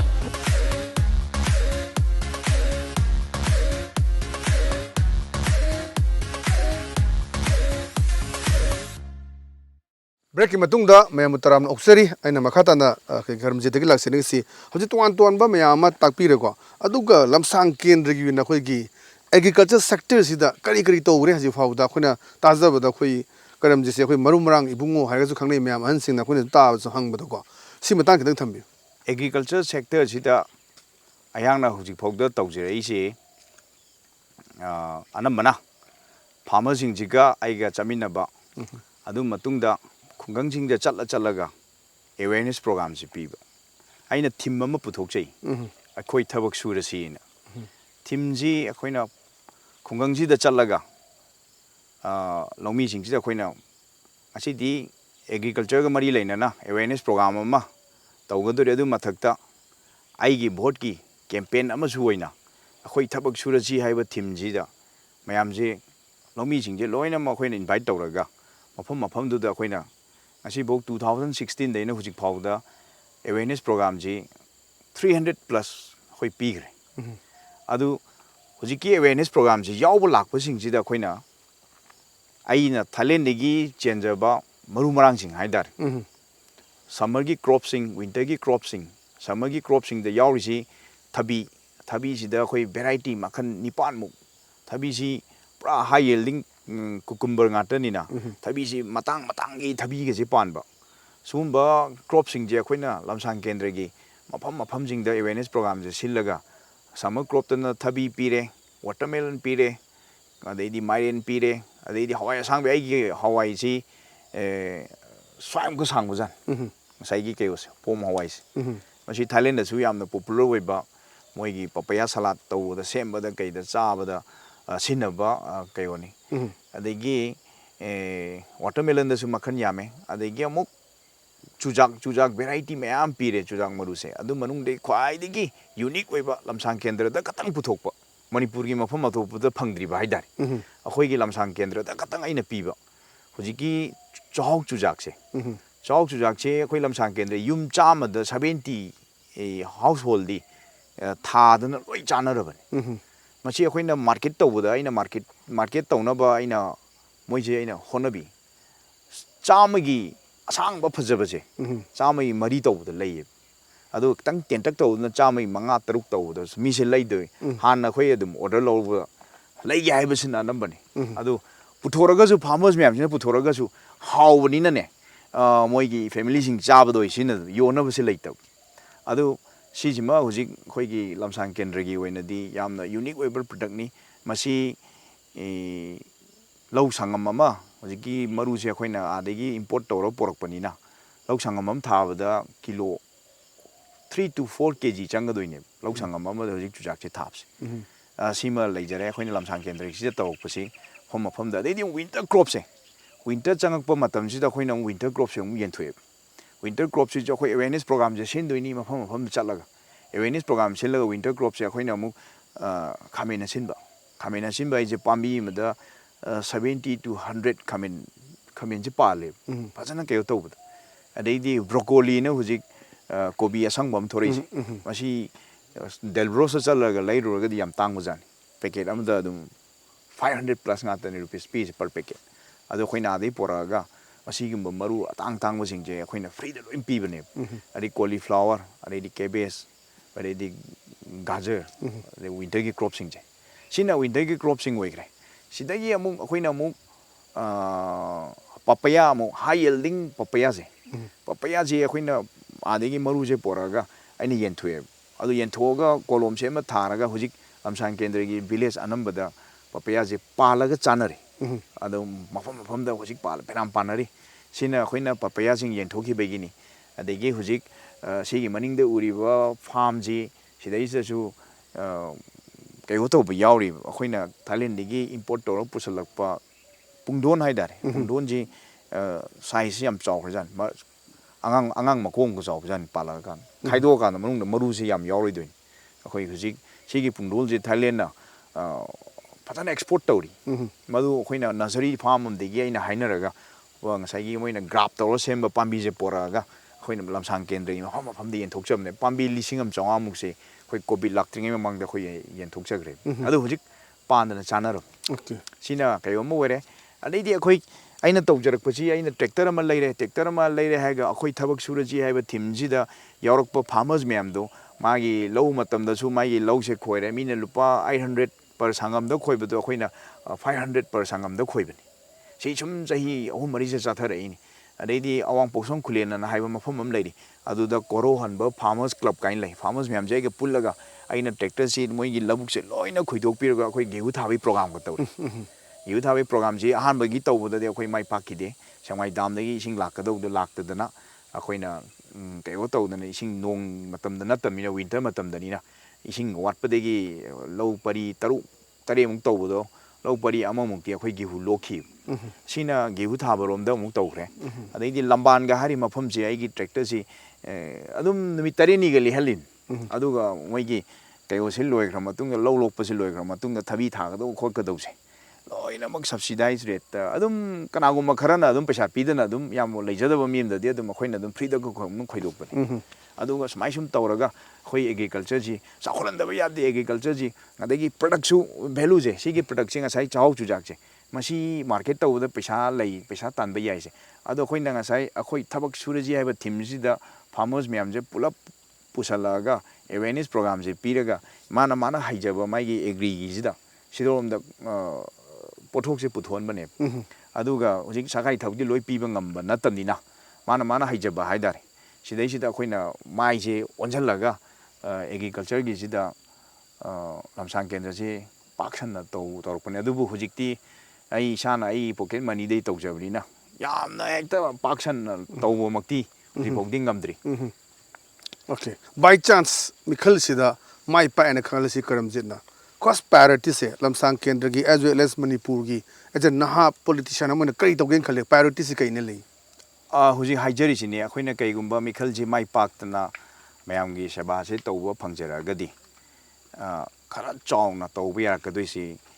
akhoi gi lamsang kendra gi akhoi na mafam chalu bada akhoi na thengna jei imai bel ji yang wajaba mai senthok lambi leitaba adaidi thabakti suningaga ang subam jung leitaba subam leiraga su mana kai gumba ma tawningaga su paisa mu thada binab sung leitaba adigi samasya se awaba se myam leib aduna khoi lamsang kendra ji chalu bada masai income langno lambi se leitab yang waje masi kongno bagi upai si khoina sum yengakpada agriculture sina choba source of economy mo iduri ani subada khoi horticulture oi bayai adei animal khoi gi sa san yok pagi san ga ji dairy farm ga tawrei ba adei piggery ga tawrei ba ꯁꯣꯂꯣꯝꯗꯁꯨ ꯂꯣꯏꯅꯃꯛ ꯑꯩꯈꯣꯏꯗꯤ ꯂꯝꯁꯦ ꯆꯥꯎꯅ ꯂꯩꯕꯅꯤꯅꯅꯦ ꯂꯣꯏꯅꯃꯛ ꯇꯧꯕ ꯌꯥꯔꯤꯕ ꯑꯗꯩꯗꯤ ꯉꯥꯅꯨ ꯌꯣꯛꯄ ꯑꯗꯩꯗꯤ ꯄꯣꯜꯇ꯭ꯔꯤꯒꯤ ꯇꯧꯔꯛꯏꯕ ꯑꯩꯈꯣꯏ ꯂꯝꯁꯥꯡ ꯀꯦꯟꯗ꯭ꯔꯗ ꯉꯥꯛꯇꯅꯤ ꯃꯅꯤꯄꯨꯔꯒꯤ ꯃꯃꯤꯡ ꯆꯠꯂꯤꯕ ꯄꯣꯜꯇ꯭ꯔꯤ ꯐꯥꯔꯝ ꯌꯥꯝ ꯂꯩꯔꯤꯁꯦ ꯑꯩꯈꯣꯏ ꯂꯝꯁꯥꯡ ꯀꯦꯟꯗ꯭ꯔꯗ ꯂꯣꯏꯅꯃꯛ ꯃꯥꯏ ꯐꯥꯔꯝꯁꯦ ꯕꯦꯁ ꯇꯧ ꯂꯩꯌꯦꯕ ꯑꯗꯨ ꯃꯁꯤ ꯃꯥꯅ ꯍꯩꯖꯕ ꯍꯥꯏꯇꯥꯔꯦ ꯅꯨꯄꯥꯁꯤꯡꯅ ꯇꯧꯕ ꯌꯥꯕ ꯁꯣꯂꯣꯝꯗ ꯊꯋꯥꯏ ꯌꯥꯎꯖꯔꯛꯄ ꯌꯨꯠꯁꯤꯡ ꯑꯗꯩꯗꯤ ꯑꯍꯜ ꯂꯃꯟꯁꯤꯡ ꯁꯤ ꯑꯗꯨꯝ ꯇꯧꯖꯕ ꯑꯩꯈꯣꯏꯅ ꯍꯌꯦꯡ ꯚꯣꯠ ꯀꯥꯔꯒꯗꯤ ꯑꯩꯈꯣꯏꯅ ꯇꯧꯗꯣꯏꯁꯤ ꯉꯁꯥꯏꯒꯤ ꯕꯦꯡ ꯁꯨꯡꯅ ꯂꯩꯔꯝꯗꯕꯁꯦ ꯑꯩꯈꯣꯏꯒꯤ ꯂꯝꯁꯥꯡ ꯀꯦꯟꯗ꯭ꯔꯗ ꯕꯦꯡ ꯑꯃꯐꯥꯎ ꯂꯩꯇꯕꯁꯦ ꯃꯁꯤ ꯑꯩꯅ ꯂꯣꯀꯦꯁꯟ 5ꯃꯨꯛꯇꯤ ꯕꯦꯡꯁꯦ ꯁꯣꯏꯗꯅ ꯄꯣꯔꯛꯀꯅꯤ ꯕꯦꯡꯁꯦ ꯄꯣꯔꯛꯑ ꯃꯇꯨꯡꯗ ꯉꯥꯒ ꯉꯁꯥꯏ प्रजाꯒ ꯕꯦꯡꯒꯁꯦ ꯔꯤꯂꯦꯁꯟꯁꯦ ꯐꯍꯜꯂꯒ ꯑꯗꯩ ꯒꯣꯔꯃꯦꯟꯒꯤ ꯂꯩꯕ ꯁ꯭ꯀꯤꯝ ꯃꯌꯥꯝꯁꯤꯡ ꯂꯩꯔꯤ ꯃꯨꯗ꯭ꯔꯥꯒꯤ ꯁ꯭ꯀꯤꯝꯒ ꯂꯩꯔꯤ ꯑꯍꯥꯟꯕꯗ 50,000 ꯑꯗꯨꯝ ꯄꯤꯕ ꯌꯥꯔꯤ ꯉꯁꯥꯏꯒꯤ ꯐꯥꯔꯃꯔꯁ ꯑꯃꯗ ꯕꯦꯡꯗꯨꯒ ꯃꯔꯤ ꯐꯔꯒꯗꯤ ꯑꯗꯨꯝ 50,000ꯁꯦ ꯁꯤꯡꯇꯣꯛꯑꯒꯗꯤ 5 ꯂꯥꯈꯁꯀ ꯑꯃꯨꯛ ꯂꯩꯔꯤ ꯉꯁꯥꯏꯒꯤ ꯑꯇꯣꯞꯄꯗꯒꯤ ꯃꯥꯏꯀ꯭ꯔꯣ ꯐꯥꯏꯅꯥꯟꯁ ꯃꯌꯥꯝꯗꯒꯤ ꯄꯩꯁꯥ ꯇꯧꯔꯤꯁꯤ ꯏꯟꯇꯔꯦꯁ ꯌꯥꯝ ꯋꯥꯡꯕꯅꯤꯅ ꯍꯧꯖꯤꯛꯀꯤ ꯒꯣꯔꯃꯦꯟꯒꯤ ꯁ꯭ꯀꯤꯝꯁꯤꯁꯨ ꯃꯥꯏ ꯕꯤꯖꯤꯅꯦꯁꯇꯨꯒ ꯁꯨꯝ ꯆꯥꯎꯈꯠꯂꯛꯄꯒꯤ ꯃꯇꯨꯡ ꯏꯟꯅ ꯕꯦꯡꯅꯁꯨ ꯑꯗꯨꯝ ꯄꯤꯔꯤꯕ ꯑꯗꯨ 5 ꯂꯥꯈꯁꯀ ꯂꯧꯈꯤꯕ ꯁꯤꯡ ꯉꯝꯃꯛꯄ ꯃꯤꯁꯤꯗꯤ 10 ꯂꯥꯈꯁꯀ ꯑꯃꯨꯛ ꯄꯤꯔꯤ ꯑꯗꯨ ꯃꯊꯛꯇ ꯑꯃꯨꯛ start up stand up India ꯑꯗꯨ ꯃꯌꯥꯝ ꯂꯩꯔꯤꯁꯤꯅꯦꯕ ꯑꯗꯣ ꯑꯩꯈꯣꯏ ꯂꯝꯁꯥꯡ ꯀꯦꯟꯗ꯭ꯔꯒꯤꯗꯤ ꯍꯥꯏꯔꯤꯕ ꯁ꯭ꯀꯤꯝꯁꯦ ꯁꯨꯡꯍꯦꯛ ꯐꯪꯗꯕ ꯉꯥꯛꯇꯅꯦꯕ ꯂꯩꯀꯥꯏ ꯑꯃ ꯆꯠꯂꯨꯕꯗ ꯃꯨꯗ꯭ꯔꯥꯒꯤ ꯁ꯭ꯀꯤꯝ ꯀꯅꯥ ꯐꯪꯉꯦ ꯍꯥꯏꯕꯗ ꯀꯅꯥꯝꯇꯅ ꯐꯪꯗꯦ ꯐꯪꯉꯝꯕ ꯌꯥꯎꯔꯝꯃꯒꯁꯨ ꯑꯩꯈꯣꯏꯒꯤ ꯃꯤꯍꯨꯠꯅ ꯀꯥꯈ꯭ꯔꯒ ꯃꯥꯅ ꯒꯥꯏꯗ ꯇꯧꯔꯒ ꯐꯪꯕꯁꯤ ꯌꯥꯎꯗꯦꯕ ꯉꯁꯥꯏ ꯕꯦꯡ ꯃꯦꯅꯦꯖꯔꯗꯨꯒ ꯃꯔꯤ ꯃꯇꯥ ꯑꯣꯏꯔꯝꯕ ꯈꯣꯠꯂꯝꯕ ꯑꯗꯨꯝꯅ ꯈꯔ ꯇꯧꯔꯒ ꯐꯪꯕ ꯋꯥꯅꯤ ꯍꯥꯏꯔꯤꯁꯦ ꯑꯩꯈꯣꯏꯒꯤ ꯀꯦꯟꯗ꯭ꯔꯁꯤ ꯌꯥꯝꯅ ꯁꯣꯟꯊꯔꯦ ꯕꯦꯡꯀꯤꯡꯁꯤꯒꯤ ꯀꯩꯁꯤꯒꯤ ꯃꯇꯥꯡꯁꯤꯃꯗꯤ ꯑꯗꯨꯅ ꯁ꯭ꯀꯤꯝꯁꯦ ꯐꯪꯉꯛꯇꯕꯅꯤꯅ ꯉꯁꯥꯏꯒꯤ ꯏꯟꯀꯝꯗꯤ ꯂꯥꯛꯐꯝ ꯂꯩꯇꯕ ꯑꯗꯨꯒ ꯑꯦꯛꯁꯄꯦꯟꯗꯤꯆꯔꯗꯤ ꯍꯦꯟꯒꯠꯂꯛꯄ ꯄ꯭ꯔꯖꯥꯁꯦ ꯁꯤꯒꯤ ꯑꯋꯥꯕꯒꯤ ꯁꯃꯁ꯭ꯌꯥꯁꯦ ꯌꯥꯝ ꯂꯩꯔꯦ ꯃꯁꯤꯅꯤ ꯑꯩꯈꯣꯏꯅ ꯑꯃꯨꯛꯇꯪ ꯀꯣꯛꯅꯕ ꯀꯗꯥꯏꯗ ꯀꯃꯥꯏꯅ ꯇꯧꯔꯒ ꯀꯣꯛꯀꯗꯒꯦ ꯍꯥꯏꯕꯗ ꯉꯁꯥꯏꯒꯤ ꯅꯣꯡꯃꯗ ꯂꯨꯄꯥ 500 ꯂꯤꯁꯤꯡ 2 ꯂꯥꯛꯅꯕꯁꯦ ꯃꯁꯤꯁꯦ ꯑꯩꯈꯣꯏꯅ ꯍꯌꯦꯡ ꯃꯤꯔꯦꯞ ꯑꯣꯏꯅ ꯊꯣꯔꯛꯑꯒ ꯀꯥꯗꯅ MLA ꯑꯣꯏꯈ꯭ꯔꯒꯗꯤ ꯍꯌꯦꯡ MLAꯒꯤ ꯂꯣꯀꯦꯜ ꯑꯦꯔꯤꯌꯥ ꯗꯦꯕꯂꯞꯃꯦꯟ ꯐꯟꯗꯅ ꯂꯩꯔꯤꯕ ꯆꯍꯤ ꯑꯃꯗ ꯀꯔꯣꯔ 2 ꯂꯥꯛꯏꯁꯦ ꯆꯍꯤ ꯑꯃꯗ ꯀꯔꯣꯔ 2 ꯂꯥꯛꯏꯁꯦ ꯆꯍꯤ 5ꯗꯗꯤ ꯀꯔꯣꯔ 10 ꯁꯤ ꯑꯩꯈꯣꯏꯅ ꯕꯦꯡꯒꯗꯣ ꯂꯩꯇꯥꯗꯤ ꯑꯩꯈꯣꯏꯅ ꯑꯗꯨꯝ ꯂꯥꯛ 50ꯒꯨꯝꯕ ꯑꯗꯨꯝ ꯕꯦꯡꯗꯨꯗ ꯑꯗꯨꯝ ꯐꯤꯛꯁ ꯗꯤꯄꯣꯖꯤꯠ ꯊꯝꯕꯤꯔꯒ ꯑꯩꯈꯣꯏꯒꯤ ꯄ꯭ꯔꯖꯥꯒꯤ ꯂꯥꯛꯏꯕ ꯃꯌꯥꯝꯁꯤꯡꯁꯤꯅꯤ ꯁꯤꯒꯤ ꯃꯤꯁꯤꯡꯁꯦ ꯑꯩꯈꯣꯏꯅ ꯀꯂꯦꯛꯁꯟ ꯇꯧꯔꯒ ꯊꯥꯔꯛꯏꯕ ꯃꯌꯥꯝꯁꯤꯡꯁꯦ ꯃꯣꯏꯗ ꯉꯁꯥꯏꯒꯤ ꯁ꯭ꯀꯤꯝꯁꯤꯡꯗꯣ ꯄꯤꯔꯣ MLA ꯑꯩꯅ ꯒꯦꯔꯦꯟꯇꯔ ꯑꯣꯏꯔꯤꯁꯤꯅꯤ ꯁꯤꯡꯉꯛꯇ꯭ꯔꯒꯁꯨ ꯁꯤꯡꯅꯕꯒꯤ ꯂꯝꯕꯤꯁꯦ ꯑꯩꯈꯣꯏꯅ ꯇꯥꯛ ꯇꯥꯔꯦ ꯃꯣꯏꯗ ꯀꯩꯅꯣ ꯇꯧꯁꯦ ꯁꯨꯃꯥꯏꯅ 50,000ꯗꯨꯃ ꯑꯩꯈꯣꯏꯅ ꯀꯩꯅꯣ ꯇꯧꯕꯤꯔ ꯃꯥ ꯑꯗꯨ ꯁꯤꯡꯉꯒꯗꯤ ꯃꯊꯪ ꯂꯥꯛꯀꯗꯣꯏꯅꯦꯕ ꯁꯨꯃꯥꯏꯅ ꯄ꯭ꯔꯖꯥ ꯃꯌꯥꯝꯁꯤꯒ ꯆꯠꯃꯤꯟꯅꯔꯒꯗꯤ ꯉꯁꯥꯏꯒꯤ ꯐꯥꯏꯅꯥꯟꯁꯤꯌꯦꯜ ꯑꯦꯁꯤꯁꯇꯦꯟꯁꯤꯃ ꯄꯤꯈꯠꯂꯕ ꯑꯗꯩ ꯃꯥꯅ ꯍꯣꯠꯅꯖꯗꯅ ꯃꯥꯅ ꯇꯧꯖꯔꯛꯑꯒꯗꯤ ꯑꯗꯨꯝ ꯏꯀꯣꯅꯣꯃꯤꯁꯦ ꯇꯝ ꯐꯔꯛꯀꯗꯣꯏꯅꯦꯕ ꯑꯗꯩ ꯂꯩꯀꯥꯏ ꯑꯃꯗ ꯉꯁꯥꯏ 2,000ꯗ ꯅꯣꯡꯃꯗ ꯇꯥꯟꯕ ꯉꯝꯕꯗꯣ ꯏꯃꯨꯡ ꯑꯃꯗ ꯃꯤ ꯑꯃ ꯌꯥꯎꯔꯛꯄ ꯍꯥꯏꯁꯦ ꯊꯥ ꯑꯃꯗ 60,000 ꯑꯣꯏꯗꯣꯏꯅꯤ ꯏꯃꯨꯡ ꯑꯃꯗ ꯃꯤ ꯑꯅꯤ ꯌꯥꯎꯔꯛꯄ ꯍꯥꯏꯁꯦ ꯊꯥ ꯑꯃꯗ 1,20,000 ꯂꯥꯛꯀꯗꯣꯏꯅꯦꯕ 1,20,000 ꯂꯥꯛꯑꯕ ꯏꯟꯀꯝ ꯏꯃꯨꯡꯗꯨ ꯑꯩꯈꯣꯏ ꯂꯥꯏꯔꯕꯅꯤ ꯍꯥꯏꯔꯔꯣꯏꯕ ꯃꯥ ꯍꯥꯟꯅ ꯂꯩꯖꯔꯝꯗꯕ ꯃꯌꯥꯝꯁꯤꯡꯗꯣ ꯂꯣꯏ ꯂꯩꯔꯛꯑꯅꯤ ꯃꯥꯒꯤ ꯂꯤꯕꯤꯡ ꯁ꯭ꯇꯦꯟꯗꯔꯠ ꯍꯦꯟꯒꯠꯂꯛꯑꯅꯤ ꯁꯤꯅꯤ ꯑꯩꯈꯣꯏꯅ ꯌꯦꯡꯕ ꯄꯥꯝꯃꯤꯁꯦ ꯃꯗꯨ ꯍꯥꯏꯔꯤꯁꯦ ꯑꯗꯨꯝ ꯃꯥꯡꯗ ꯑꯗꯨꯝ ꯎꯔ ꯂꯩꯌꯦꯕ ꯑꯗꯨ ꯊꯕꯛꯇꯣ ꯍꯥꯟꯅ ꯑꯩꯈꯣꯏꯒꯤ ꯀꯥꯈ꯭ꯔꯤꯕ ꯃꯄꯤ ꯃꯄꯥ ꯑꯣꯏꯔꯕꯁꯤꯡꯁꯤꯅ ꯁꯣꯂꯣꯝꯗ ꯄ꯭ꯔꯖꯥꯁꯦ ꯅꯨꯡꯉꯥꯏꯍꯜꯂꯒꯦꯅ ꯈꯜꯂꯝꯗꯕꯒꯤ ꯃꯣꯏꯅ ꯇꯧꯔꯝꯗꯕꯗꯒꯤ ꯄ꯭ꯔꯖꯥꯁꯦ ꯑꯁꯨꯛꯀꯤ ꯃꯇꯤꯛ ꯋꯥꯔꯝꯕꯅꯦꯕ ꯑꯗꯣ ꯑꯩꯈꯣꯏꯅ ꯆꯪꯈ꯭ꯔꯒ ꯇꯧꯕꯤꯔꯛꯑꯒꯗꯤ ꯃꯁꯤ ꯀꯣꯛꯈ꯭ꯔꯒꯗꯤ ꯂꯩꯀꯥꯏ ꯁꯨꯝ ꯀꯣꯛꯈ꯭ꯔꯗꯤ ꯑꯩꯈꯣꯏ ꯂꯝꯁꯥꯡ ꯀꯦꯟꯗ꯭ꯔꯁꯤ ꯌꯥꯝꯅ ꯋꯥꯠꯇ ꯄꯥꯗꯕ ꯀꯩꯅꯣ ꯇꯧꯕ ꯑꯣꯏꯔꯛꯀꯗꯣꯏꯅꯤ ꯑꯗꯩꯗꯤ ꯃꯅꯤꯄꯨꯔꯒꯤ ꯏꯀꯣꯅꯣꯃꯤꯁꯨ ꯐꯒꯠꯂꯛꯀꯗꯣꯏꯅꯤ ꯍꯧꯖꯤꯛꯇꯤ ꯑꯩꯈꯣꯏꯅ ꯆꯠꯂꯨꯕꯗ ꯈꯨꯟ ꯑꯃ ꯆꯠꯂꯨꯕꯗ ꯈꯨꯟꯁꯤꯒꯤ ꯂꯧꯕꯨꯛ ꯑꯩꯈꯣꯏꯅ ꯎꯔꯤꯕ ꯑꯥꯗ ꯎꯔꯤꯕ ꯂꯧꯕꯨꯛꯁꯦ ꯈꯨꯟꯁꯤꯒꯤ ꯂꯩꯀꯥꯏꯁꯤꯒꯤ ꯑꯣꯏꯔꯝꯒꯅꯤꯅ ꯈꯜꯂꯦꯕ ꯑꯗꯨ ꯁꯔꯨꯛ 100ꯗ 70%ꯗꯤ ꯂꯩꯀꯥꯏꯗꯨꯒꯤ ꯈꯨꯡꯒꯪꯗꯨꯒꯤ ꯑꯣꯏꯔꯝꯗ꯭ꯔꯦꯕ 70%ꯗꯤ ꯄꯩꯁా ꯄꯥꯏꯕ ꯁꯦꯟꯖꯥꯎ ꯄꯥꯏꯕ ꯃꯤ ꯉꯥꯛꯇꯒꯤ ꯑꯣꯏ ꯂꯩꯔꯝꯃꯦꯕ ꯑꯗꯨꯒ ꯂꯧꯃꯤ ꯃꯌꯥꯝꯗꯤ ꯉꯁꯥꯏꯒꯤ ꯁꯦꯟꯖꯥꯎ ꯄꯥꯏꯕ ꯂꯧ ꯃꯄꯨꯗꯨꯒꯤ ꯊꯕꯛ ꯁꯨꯔꯒ ꯃꯥꯅ ꯂꯧꯁꯥꯟ ꯇꯝꯃꯒ ꯀꯩꯅꯣ ꯇꯧꯖꯕ ꯑꯣꯏꯔꯝꯃꯦꯕ ꯑꯩꯈꯣꯏꯅ ꯆꯪꯉꯨꯔꯀꯥꯟꯗ ꯔꯤꯌꯦꯜ ꯄꯤꯛꯆꯔꯁꯦ ꯎꯔꯨꯔꯀꯥꯟꯗ ꯁꯤꯅꯤ ꯑꯗꯨꯅ ꯑꯩꯈꯣꯏ ꯂꯝꯁꯥꯡ ꯀꯦꯟꯗ꯭ꯔꯒꯤ ꯏꯃꯥ ꯏꯕꯦꯜ ꯑꯗꯩꯗꯤ ꯂꯧꯃꯤ ꯃꯌꯥꯝꯁꯨ ꯋꯥꯕꯅ ꯈꯝ ꯊꯦꯡꯉꯦ ꯍꯥꯔ ꯃꯇꯝ ꯄꯤꯒꯗꯧꯕꯗ ꯍꯥꯔ ꯄꯤꯗꯕ ꯀꯣ ꯁꯨꯒꯨꯝꯕ ꯃꯌꯥꯝꯁꯦ ꯁꯃꯁ꯭ꯌꯥꯁꯦ ꯑꯉꯛꯄꯗ ꯑꯣꯏꯅ ꯂꯩꯔꯦꯕ ꯑꯗꯨ ꯑꯩꯈꯣꯏ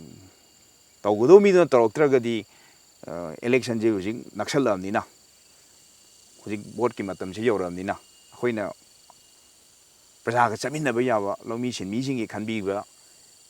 ꯃꯤꯑꯣꯏꯗꯨꯗ ꯑꯩꯈꯣꯏꯅ ꯚꯣꯠꯁꯦ ꯊꯥꯒꯠꯂꯒ ꯑꯦꯁꯦꯝꯕ꯭ꯂꯤ ꯌꯧꯍꯜꯂꯒꯗꯤ ꯍꯌꯦꯡ ꯃꯥꯅ ꯄ꯭ꯔꯖꯥꯒꯤ ꯃꯔꯨꯑꯣꯏꯅ ꯂꯧꯃꯤ ꯁꯤꯟꯃꯤꯁꯤꯡ ꯏꯃꯥ ꯏꯕꯦꯟꯁꯤꯡꯒꯤ ꯌꯥꯏꯐꯅꯕꯁꯦ ꯇꯧꯔꯛꯀꯗꯣꯏꯅꯦꯕ ꯃꯁꯤ ꯈꯜꯂꯒ ꯄ꯭ꯔꯖꯥꯅꯁꯨ ꯚꯣꯠꯁꯦ ꯊꯥꯗꯕꯤꯔꯛꯑꯣ ꯍꯥꯏꯕꯁꯨ ꯑꯩ ꯑꯄꯤꯜ ꯇꯧꯅꯤꯡꯉꯦ ꯑꯣꯀꯦ ꯌꯥꯝ ꯐꯖꯅ ꯊꯝꯕꯤꯔꯦ ꯃꯈꯥ ꯇꯥꯅ ꯂꯥꯛꯆꯅꯤꯡꯉꯤꯁꯤꯅ ꯑꯩꯈꯣꯏ ꯁꯤꯡꯒꯥꯄꯨꯔꯒꯤ ꯑꯗꯒꯤ ꯊꯥꯏꯂꯦꯟꯒꯤ ꯆꯠꯁꯦ ꯃꯌꯥꯝ ꯑꯃ ꯂꯩ ꯎꯅꯕꯤꯔꯨꯔꯦ ꯃꯗꯨꯗꯒꯤ ꯑꯩꯈꯣꯏꯅ ꯌꯨꯅꯤꯛ ꯑꯣꯏꯕ ꯊꯤꯡ ꯍꯥꯏꯇꯥꯔꯦꯀꯣ ꯑꯩꯈꯣꯏ ꯃꯅꯤꯄꯨꯔꯗ ꯄꯨꯔꯛꯄ ꯌꯥꯕꯁꯦ ꯑꯗ ꯑꯦꯒ꯭ꯔꯤꯀꯜꯆꯔ ꯑꯣꯏꯕ ꯌꯥꯏ ꯑꯗꯨꯒ ꯁꯦ ꯇꯨꯔꯤꯖꯝ ꯑꯣꯏꯕ ꯌꯥꯏ ꯁꯤꯡꯒꯥꯄꯨꯔꯁꯤ ꯌꯥꯝ ꯄꯤꯛꯈ꯭ꯔꯕ ꯖꯒꯥ ꯑꯃꯅꯤ ꯃꯁꯤ ꯋꯥꯔꯜꯒꯤ ꯇꯣꯞ ꯍꯥꯏꯌꯦꯁ GDP ꯋꯥꯡꯗꯅ ꯂꯩꯔꯤꯁꯤꯅꯤꯀꯣ ꯑꯗꯨꯅ ꯑꯩꯈꯣꯏꯒꯤ ꯃꯅꯤꯄꯨꯔꯗ ꯉꯁꯥꯏ ꯑꯥꯎꯠꯁꯥꯏꯗꯀꯤ ꯑꯦꯛꯁꯄꯣꯖꯔ ꯃꯌꯥꯝ ꯑꯃ ꯐꯪꯉꯒ ꯃꯅꯤꯄꯨꯔꯗ ꯇꯧꯕ ꯌꯥꯕ ꯏꯁꯥꯒꯤ ꯋꯥꯈꯜꯂꯣꯟꯗ ꯍꯥꯏꯇꯥꯔꯦ ꯁ꯭ꯋꯥꯏ ꯁꯦꯛꯇꯔꯁꯤꯗꯗꯤ ꯁꯤꯒꯨꯝꯕ ꯈꯔ ꯇꯧꯔꯒꯗꯤ ꯍꯦꯟꯅ ꯐꯅꯤ ꯀꯥꯏꯅ ꯈꯟꯕ ꯀꯔꯝꯖꯤꯠꯀꯤ ꯀꯔꯤ ꯃꯣꯠ ꯂꯩꯅ ꯊꯝꯕꯤ ꯍꯧꯖꯤꯛ ꯑꯩꯈꯣꯏ ꯃꯣꯗꯤ ꯒꯣꯚꯔꯟꯃꯦꯟꯠꯅꯁꯨ ꯑꯦꯛ ꯏꯁ ꯄꯣꯂꯤꯁꯤꯅ ꯍꯧꯖꯤꯛ ꯍꯧꯗꯣꯔꯛꯏꯁꯦ ꯑꯩꯈꯣꯏ ꯕꯤꯖꯤꯅꯦꯁꯁꯦ ꯍꯥꯟꯅꯗꯤ ꯕꯥꯏ ꯁꯤꯞꯄꯤꯡꯗ ꯑꯣꯏꯅ ꯁꯃꯨꯗ꯭ꯔꯗ ꯆꯠꯂꯝꯕꯅꯦꯕ ꯍꯧꯖꯤꯛ ꯁꯤꯒꯤ ꯏꯟꯗꯤꯌꯥꯒꯤ ꯃꯦꯟꯃꯥꯔꯒ ꯁꯤꯒꯤ ꯍꯧꯖꯤꯛ ꯑꯦꯁꯤꯌꯥꯟ ꯍꯥꯏꯋꯦꯒꯤ ꯁꯥꯔꯛꯏꯕ ꯁꯤꯁꯤ ꯂꯣꯏꯁꯤꯜꯂ ꯃꯇꯨꯡꯗꯗꯤ ꯀꯩꯅꯣꯗ ꯃꯣꯔꯦꯗ ICPꯒ ꯍꯥꯡꯉ ꯃꯇꯨꯡꯗꯗꯤ ꯇ꯭ꯔꯦꯗꯁꯦ ꯁꯣꯝꯗ ꯂꯣꯏ ꯂꯥꯛꯀꯗ꯭ꯔꯣꯕꯅꯦꯕ ꯇ꯭ꯔꯦꯗꯁꯦ ꯁꯣꯝꯗ ꯂꯣꯏ ꯂꯥꯛꯀꯗꯧꯕꯁꯤ ꯑꯩꯈꯣꯏ ꯃꯅꯤꯄꯨꯔꯒꯤ ꯄ꯭ꯔꯖꯥꯁꯤꯡꯅ ꯂꯧꯍꯧꯕ ꯌꯥꯔꯤꯁꯦ ꯃꯣꯏꯅ ꯁꯨꯝ ꯇ꯭ꯔꯦꯗꯁꯦ ꯇꯧꯔꯒ ꯗꯦꯜꯂꯤꯗ ꯕꯦꯁ ꯇꯧꯕ ꯐꯥꯔꯝ ꯕꯣꯝꯕꯦꯗ ꯕꯦꯁ ꯇꯧꯕ ꯐꯥꯔꯝ ꯒꯨꯖꯔꯥꯠꯇ ꯕꯦꯁ ꯇꯧꯕ ꯀꯝꯄꯅꯤꯁꯤꯡꯅ ꯃꯣꯏꯗꯤ ꯁꯤꯒꯤ ꯑꯣꯄꯣꯔꯆꯨꯅꯤꯇꯤꯁꯦ ꯂꯧꯗꯣꯏ ꯉꯥꯏ ꯂꯩꯔꯕꯅꯦꯕ ꯃꯣꯏꯗꯤ ꯇ꯭ꯔꯦꯗ ꯂꯥꯏꯁꯦꯟꯁ ꯂꯣꯏꯅꯃꯛ ꯂꯩ ꯑꯃ ꯂꯣꯏꯅꯃꯛ ꯂꯩ ꯆꯥꯎꯅ ꯕꯤꯖꯤꯅꯦꯁ ꯇꯧꯏ ꯑꯩꯈꯣꯏꯒꯤ ꯃꯅꯤꯄꯨꯔꯒꯤ प्रजाꯁꯤꯡꯅ ꯁꯤꯒꯤꯁꯤꯅ ꯊꯣꯡ ꯍꯥꯡꯇꯣꯔꯀꯥꯟꯗ ꯑꯩꯈꯣꯏꯒꯤ ꯃꯅꯤꯄꯨꯔ ꯄ꯭ꯔꯖꯥꯅ ꯇꯧꯒꯗꯧꯕ ꯊꯕꯛꯁꯦ ꯃꯁꯤ ꯃꯣꯏꯅ ꯐꯥꯎꯔꯒꯗꯪ ꯆꯠꯈ꯭ꯔꯒ ꯃꯤꯅ ꯀꯥꯟꯅꯕ ꯐꯪꯈ꯭ꯔꯒ ꯑꯩꯈꯣꯏꯅꯗꯤ ꯀꯔꯤꯝ ꯐꯪꯉꯔꯣꯏꯗꯣꯔꯤ ꯑꯗꯨꯅ ꯍꯧꯖꯤꯛ ꯃꯥꯡꯖꯧꯅꯅ ꯍꯧꯖꯤꯛ ꯑꯩꯈꯣꯏꯅ ꯇꯧꯕ ꯌꯥꯕꯁꯤ ꯂꯥꯛꯀꯗꯧꯕ ꯃꯤ ꯃꯌꯥꯝꯗꯨꯗꯤ ꯃꯅꯤꯄꯨꯔꯗ ꯂꯩꯗꯣꯏꯅꯤ ꯀꯝꯄꯅꯤꯒꯤ ꯆꯪꯉꯛꯏꯕ ꯈꯣꯠꯂꯛꯏꯕ ꯃꯌꯥꯝꯁꯤꯡꯁꯦ ꯑꯗꯨꯅ ꯑꯩꯈꯣꯏ ꯇꯨꯔꯤꯖꯝ ꯁꯦꯛꯇꯔꯁꯤꯃ ꯌꯥꯝꯅ ꯆꯥꯎꯈꯠꯍꯟꯕ ꯃꯊꯧ ꯇꯥꯔꯦ ꯑꯗꯩꯗꯤ ꯇꯨꯔꯤꯖꯝꯒꯤ ꯃꯇꯥꯡꯗꯗꯤ ꯃꯌꯥꯝꯅ ꯍꯦꯟꯅ ꯈꯪꯉꯤꯗꯨꯅꯤ ꯃꯅꯤꯄꯨꯔꯁꯤꯗꯤ ꯈ꯭ꯋꯥꯏꯗꯒꯤ ꯏꯪꯕ ꯃꯐꯝꯁꯨ ꯑꯩꯈꯣꯏ ꯃꯅꯤꯄꯨꯔꯗ ꯂꯩꯅꯤ ꯈ꯭ꯋꯥꯏꯗꯒꯤ ꯁꯥꯕ ꯃꯐꯝ ꯆꯠꯀꯦꯁꯨ ꯑꯩꯈꯣꯏ ꯃꯅꯤꯄꯨꯔ ꯂꯩꯔꯤꯅꯤ ꯏꯪꯕ ꯆꯠꯀꯦꯅ ꯎꯈ꯭ꯔꯨꯜ ꯆꯠꯄꯤꯔꯣ ꯍꯥꯏꯔꯤꯅꯤ ꯁꯥꯕ ꯆꯠꯀꯦꯅ ꯃꯣꯔꯦ ꯆꯠꯄꯤꯔꯣ ꯍꯥꯏꯔꯤꯅꯦꯕ ꯑꯗꯨꯅ ꯇꯨꯔꯤꯖꯝꯁꯤ ꯑꯩꯈꯣꯏꯁꯨ ꯄ꯭ꯔꯤꯊꯤꯕꯤꯁꯤ ꯑꯣꯜꯃꯣꯁ ꯍꯥꯞ ꯇꯪꯈꯥꯏ ꯑꯃ ꯃꯌꯥꯝꯗꯤ ꯑꯩꯈꯣꯏ ꯆꯠꯂꯝꯃꯗꯧ ꯃꯥꯜꯂꯦ ꯑꯩꯈꯣꯏꯅ ꯑꯗꯨꯝ ꯃꯄꯥꯟꯗ ꯁꯨꯝ ꯂꯩꯕꯅꯤꯅꯀꯣ ꯑꯩ ꯄꯥꯁꯄꯣꯔꯠꯁꯤ 19 ꯂꯣꯏꯔꯦ ꯄꯥꯁꯄꯣꯔꯠꯁꯤ ꯑꯃ ꯂꯣꯏ ꯇꯧꯕꯗꯅꯀꯣ ꯑꯗꯨ ꯍꯧꯖꯤꯛꯇꯤ 60 ꯄꯦꯖꯀꯤ ꯄꯥꯁꯄꯣꯔꯠꯇꯣ ꯑꯣꯏꯅ ꯄꯥꯏꯔꯕꯅꯤ ꯆꯃꯟꯗꯅ ꯑꯗꯨꯅ ꯑꯗꯨꯒꯤ ꯐꯤꯕꯝꯗꯣ ꯂꯩꯔꯕꯅꯤꯅ ꯉꯁꯥꯏꯒꯤ ꯇꯨꯔꯤꯖꯝ ꯁꯦꯛꯇꯔꯁꯦ ꯃꯁꯤꯁꯤꯃ ꯐꯖꯅ ꯆꯥꯎꯈꯠꯍꯜꯂꯕ ꯑꯗꯩꯗꯤ ꯑꯩꯈꯣꯏ ꯖꯨꯀꯣ ꯚꯦꯂꯤꯒꯁꯤ ꯈꯪꯗꯕ ꯋꯥꯅꯤ ꯁꯤ ꯄꯨꯔꯥ ꯀꯩꯅꯣꯅꯦꯕ ꯍꯧꯖꯤꯛꯇ ꯇꯞ ꯇꯞꯅ ꯌꯨꯔꯣꯞ ꯃꯆꯥꯁꯤꯡꯅ ꯈꯪꯉꯛꯄ ꯋꯥꯅꯤ ꯑꯗꯩꯗꯤ ꯑꯩꯈꯣꯏ ꯃꯅꯤꯄꯨꯔꯒꯤ ꯂꯩꯔꯤꯕ ꯃꯌꯥꯝꯁꯤꯡꯁꯦ ꯃꯁꯤ ꯇꯨꯔꯤꯖꯝꯁꯤꯃ ꯐꯖꯅ ꯆꯥꯎꯈꯠꯍꯜꯂꯕ ꯊꯥꯏꯂꯦꯟꯗ ꯑꯩꯈꯣꯏꯅ ꯂꯩꯕꯁꯦ ꯊꯥꯏꯂꯦꯟꯁꯦ ꯇꯨꯔꯤꯖꯝꯗ ꯆꯥꯎꯈꯠꯂꯦꯅ ꯂꯩꯔꯤꯅꯦꯕ ꯑꯗꯣ ꯃꯣꯏ ꯌꯥꯝ ꯅꯣꯛꯅꯤꯡꯈ꯭ꯔꯖꯥꯠꯅꯤ ꯋꯥꯇꯔꯐꯣꯜ ꯌꯦꯡꯕꯅꯤ ꯀꯥꯏ ꯑꯩꯈꯣꯏ ꯆꯠꯂꯤꯅꯤ ꯋꯥꯇꯔꯐꯣꯜꯁꯦ ꯃꯣꯏꯗꯤ ꯑꯥꯔꯇꯤꯐꯤशिꯌꯦꯜ ꯋꯥꯇꯔꯐꯣꯜꯒ ꯂꯩꯔꯝꯃꯦꯕ ꯃꯤꯅ ꯁꯦꯝꯃꯒ ꯈꯤꯇꯪ ꯋꯥꯡꯕ ꯑꯝꯗ ꯏꯁꯤꯡ ꯇꯥꯔꯒ ꯑꯗꯨꯋꯥꯏꯗꯨꯗ ꯀꯔꯤ ꯑꯦꯇ꯭ꯔꯦꯛꯇꯤꯚ ꯑꯣꯏꯕ ꯄꯣꯠ ꯈꯔ ꯊꯝꯃꯒ ꯃꯌꯥꯝꯁꯤꯡ ꯐꯦꯃꯤꯂꯤ ꯇꯨꯔ ꯂꯥꯛꯄꯁꯤꯡꯗꯨꯅ ꯈꯤꯇꯪ ꯇꯧꯔꯒ ꯑꯗꯨꯝ ꯇꯨꯔꯤꯖꯝꯁꯦ ꯑꯗꯨꯝ ꯄ꯭ꯔꯣꯃꯣꯠ ꯇꯧꯅꯦꯕ ꯑꯩꯈꯣꯏ ꯃꯅꯤꯄꯨꯔꯒꯤꯗꯤ ꯌꯦꯡꯉꯨꯀꯣ ꯅꯦꯆꯔꯦꯜ ꯑꯣꯏꯕ ꯋꯥꯇꯔꯐꯣꯜ ꯃꯐꯝꯗ ꯂꯩꯔꯤ ꯃꯁꯤ ꯄꯨꯔꯥ ꯚꯔꯖꯤꯟ ꯑꯣꯏꯅ ꯂꯩꯔꯤꯅꯤ ꯀꯅꯥꯝ ꯈꯪꯗꯅ ꯃꯁꯤ ꯑꯦꯛꯁꯄꯣꯖ ꯇꯧꯗꯅ ꯑꯩꯈꯣꯏꯅ ꯄ꯭ꯔꯣꯃꯣꯠ ꯇꯧꯔꯗꯤꯀꯣ ꯁꯤ ꯇꯨꯔꯤꯖꯝꯁꯦ ꯐꯅꯌꯥꯝ ꯂꯥꯛꯀꯅꯦꯕ ꯇꯨꯔꯤꯖꯝꯁꯤꯗꯒꯤ ꯃꯦꯟ ꯁꯣꯔꯁ ꯑꯣꯐ ꯏꯟꯀꯝꯁꯦ ꯑꯩꯈꯣꯏꯅ ꯍꯧꯖꯤꯛ ꯐꯖꯅ ꯊꯣꯡ ꯍꯥꯡꯇꯣꯛꯑꯗꯤ ꯁꯤꯁꯨ ꯑꯆꯧꯕ ꯏꯟꯗꯁꯇ꯭ꯔꯤ ꯑꯃ ꯑꯣꯏꯗꯣꯏꯅꯤ ꯇꯨꯔꯒꯤ ꯑꯣꯄꯔꯦꯇꯔ ꯃꯌꯥꯝ ꯂꯥꯛꯑꯅꯤ ꯑꯥꯗ ꯇꯧꯔꯤꯕ ꯃꯌꯥꯝ ꯃꯤ ꯂꯝꯗ ꯇꯧꯔꯤꯕ ꯈꯣꯠꯂꯤꯕ ꯃꯌꯥꯝ ꯑꯗꯩ ꯇ꯭ꯔꯥꯟꯁꯄꯣꯔꯠꯀꯤ ꯉꯁꯥꯏꯒꯤ ꯇ꯭ꯔꯥꯟꯁꯄꯣꯔꯠꯇꯁꯨ ꯑꯆꯧꯕ ꯇꯨꯔꯤꯖꯝ ꯑꯃ ꯇꯨꯔꯤꯖꯝ ꯆꯥꯎꯈꯠꯄꯁꯤꯗ ꯇ꯭ꯔꯥꯟꯁꯄꯣꯔꯠꯁꯨ ꯌꯥꯎꯔꯛꯀꯗꯣꯏꯅꯤ ꯉꯁꯥꯏꯒꯤ ꯑꯆꯧꯕ ꯚꯣꯜꯕꯣꯒꯤ ꯕꯁ ꯃꯌꯥꯝ ꯀꯔꯤ ꯑꯗꯩꯗꯤ ꯑꯣꯄꯔꯦꯠ ꯇꯧꯔꯤꯕ ꯈꯣꯠꯂꯤꯕ ꯁꯤ ꯂꯣꯏꯅꯃꯛ ꯀꯩꯅꯣꯅꯦꯕ ꯃꯜꯇꯤꯄ꯭ꯂꯥꯏꯌꯤꯡ ꯏꯐꯦꯛꯅꯦꯕ ꯂꯣꯏꯅꯃꯛ ꯑꯃꯒ ꯂꯣꯏ ꯃꯇꯦꯡ ꯄꯥꯡꯅꯕ ꯑꯩ ꯇꯨꯔꯤꯖꯝꯁꯦ ꯆꯥꯎꯈꯠꯂꯗꯤ ꯑꯃꯨꯛ ꯃꯥꯒꯤ ꯉꯁꯥꯏ ꯇꯨꯔꯤꯁ ꯃꯌꯥꯝꯗꯨꯅ ꯆꯥꯅꯕꯁꯦ ꯑꯃꯨꯛ ꯉꯁꯥꯏ ꯑꯦꯒ꯭ꯔꯤꯀꯜꯆꯔꯁꯤꯗ ꯑꯃꯨꯛ ꯕꯦꯁ ꯇꯧꯔꯛꯀꯗꯣꯏꯅꯦꯕ ꯑꯗꯣ ꯑꯦꯒ꯭ꯔꯤꯀꯜꯆꯔꯁꯤꯗꯤ ꯑꯩꯈꯣꯏꯅ ꯑꯃꯨꯛ ꯊꯋꯥꯏ ꯌꯥꯎꯁꯟꯅ ꯒꯥꯏꯗ ꯇꯧ ꯂꯩꯔꯕꯅꯤꯅ ꯉꯁꯥꯏꯒꯤ ꯄ꯭ꯔꯤꯊꯤꯕꯤꯗ ꯐꯪꯉꯤꯕ ꯑꯐꯕ ꯐ꯭ꯔꯨꯠꯁꯇ ꯑꯣꯏꯔꯣ ꯚꯤꯖꯤꯇꯦꯕꯜꯁꯇ ꯑꯣꯏꯔꯣ ꯁꯤ ꯃꯇꯝ ꯀꯨꯝꯕꯤ ꯀꯥꯡ ꯅꯥꯏꯗꯅ ꯑꯗꯨꯝ ꯄꯨꯊꯣꯛꯍꯜꯂꯕ ꯍꯧꯖꯤꯛ ꯃꯦꯟꯃꯥꯔꯗꯒꯗꯤ ꯄꯩꯁꯥ ꯄꯥꯏꯕ ꯃꯤ ꯃꯌꯥꯝꯁꯦ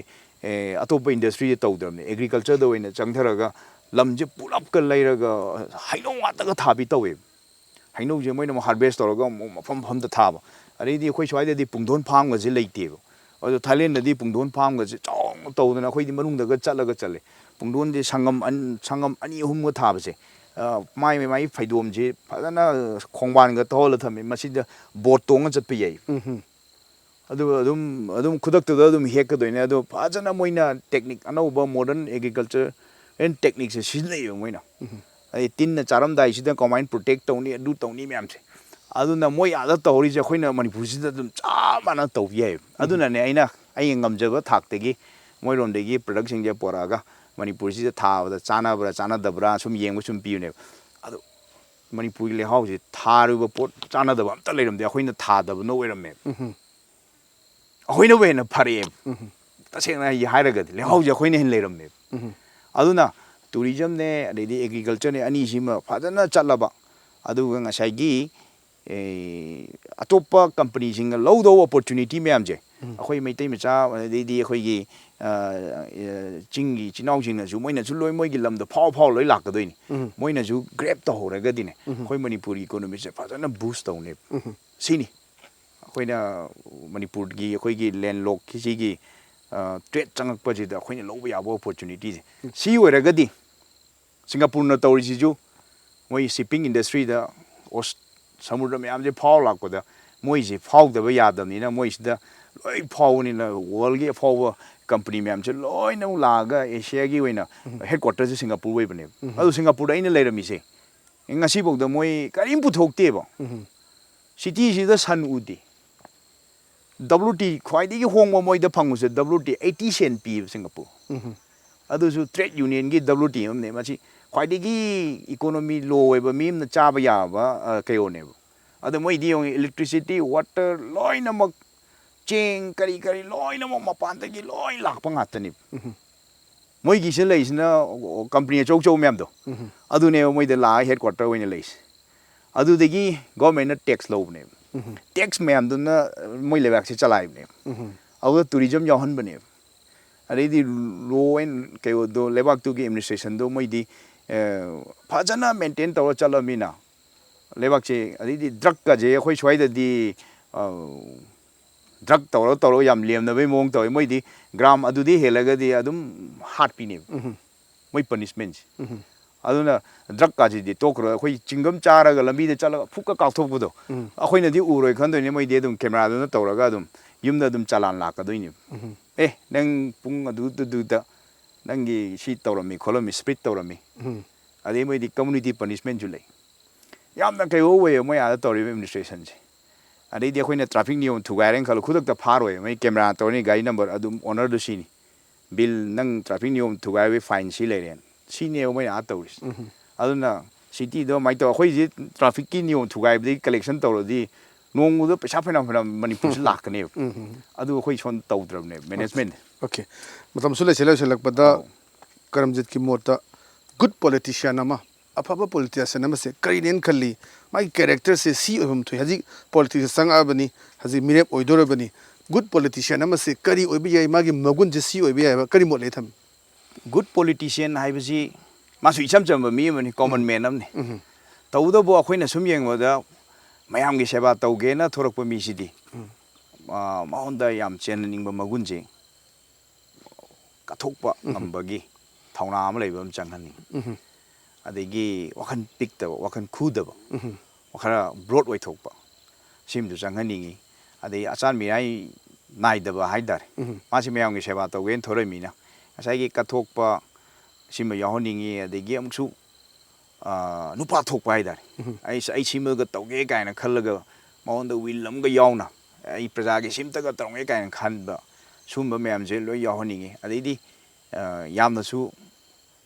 कई हादार Meena ngamsu tabiba ado aigisu khannaba khannaba aduga nainaraga sina phani gaina tanaba yaba haidar adumba magunji yam chelaningi maruina aina hap yamna kayo tawmadi prajagi yai phanaba torokadauba mise machine khara yamna thorei geidi yamna phayena aigi mot pini okay lamsang kendra ki miyamsida karamjena kari habining belai maruina koi mikhal thengnagadoribani kuidre tha manga taruk tangaire 2022 gi March mamang loisingadabani swaisda kamsang kendra gi praja singda kari habining belai gem tham zik aina lamsang kendra gi praja singda haijaning badi appeal amaga loinana hujikti